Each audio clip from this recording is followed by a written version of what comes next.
آلودگی هوا چیست و چگونه میتوانیم موضوع آلودگی هوا را به شکل بهتر و خوبتر بر دانش آموزان تدریس کنیم؟ به هوای آلوده گفته میشه که بر علاوه اجزای تشکیل دهنده اصلی هوا مواد با هوا مخلوط شده باشه یا یکجای شده باشه که بر صحت انسان، سایر موجودات زنده و محیط پیرامون آنها مضر باشه. به خاطر از اینکه ما و شما بتانیم آلودگی هوا را بر دانش آموزان نشان بدیم، ما یک فعالیت را در نظر گرفتم که برای اجرای از این فعالیت ما و شما با یک ورق کاغذ سفید، یک مقدار واسلین یا هر چرب دیگری را که شما لازم دیدین، یک تا اسکاچ تپ و یک تا قیچی ضرورت داره. روش کار چه قسم است؟ ما و شما میگیریم یک کاغذ سفیده، در یک گوشه از صنف نصب میسازیم.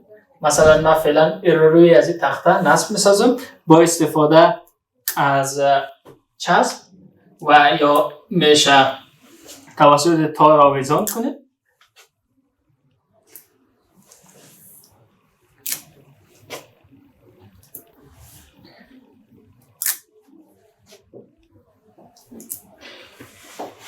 وقتی کاغذ نصب کردیم، در مرحله بعدی چی کار میکنیم؟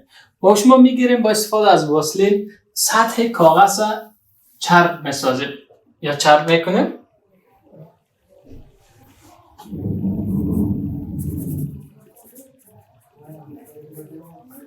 سراسر سطح کاغذ با استفاده از واسلین ما شما چرب.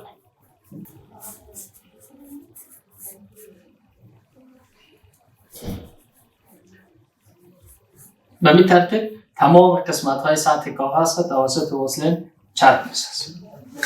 چون شما میدونیم که چرب یا روغن ذرات گرد و خاک اینا را به راحتی جذب میکنه. وقتی سطح کاغذ چرب شد، یک بار بررسی میکنیم و وضعیت میبینیم در اینجا که چگونه است. فعلا میبینیم که کاغذ کاملا پاک است و سطحی که چرب شده هم کاملا از آلودگی پاک است. تنها کاغذ داریم و چربی که روی ازو قرار داره. برای از اینکه نتیجه از این کار را ببینیم بر یک مدت زمان ضرورت است. مثلا شما در گوشه یا صنف نصب کردین، بر مدت یک هفته یا 10 روز برای از اجازه بدیم که همینجا نصب شده باشه. بعد از یک هفته یا 10 روز دوباره میایم یک بررسی میکنیم که وضعیت سطح کاغذ چگونه است. آیا با حالت اولی باقی مانده یا کدام تغییرات در اینجا به وجود آمده؟ مطمئنا وقتی بعد از یک هفته یا 10 روز شما دوباره میایین این وضعیت بررسی میکنین، میبینین که ذرات گرد و خاک، دود، سطح کاغذ پوشانیده یا وضعیت کاغذ ما شما را از حالت اولی کاملا تغییر داده و اینجا یک آلودگی را به صورت آشکار، به صورت واضح میبینید. این ذرات گرد و خاک از کجا شد؟ مطمئنا که از هوای محیط داخل صنف، هوایی که از بیرون داخل صنف شده انتقال کرده و توسط سطح کاغذ جذب شده.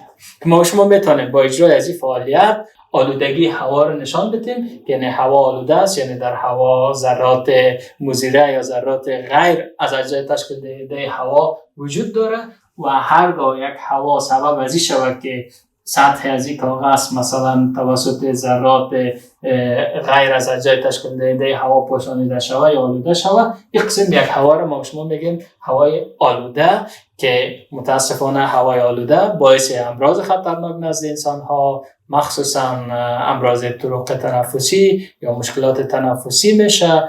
بالای حیوانات تاثیرات خود داره، بالای نباتات تاثیرات خود داره و در کل بالای محیط زیست تاثیرات ناگوار خود میتونه داشته باشه.